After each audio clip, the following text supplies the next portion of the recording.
class, kuna wale watu class mpwa mwalimu anaelekeza mpaka mwalimu analia. Ndio sasa mimi ningekuwa mwalimu watu ningekuwa nadunda sana watoto wa watu. Sema elefanti. Chavez. Kuna mradi gani sasa hivi? Bana, niko na project mpya inatarajia kutoka hivi sasa. Niko na project ambayo inafanya vizuri hivi sasa na inajulikana kama We Gotta Go, international song. Nashukuru sana, imefanya vizuri Tanzania na hata nje ya mipaka ya Tanzania, lakini soon nakuja na project mpya. Man, you can save this. Hiyo project ambayo inakuja ndio ngoma bora ya hip hop na rap.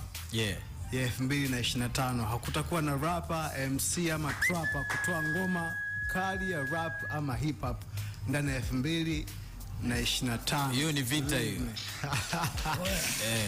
Kwa sababu hapo unaona hiyo ngoma kwenye screen? Yeah, sure. Walishatangaza kwamba wao ndo top yani hapo. Believe me bro. Sasa yani manake wewe unakuja unazizima hizo zote zinazimwa bro, na itakuwa love sana kama nitapata airtime ya kuja kuitambulisha exclusive ili tuondoka mazima, ili tufanye comparison au sio? Yeah, sure.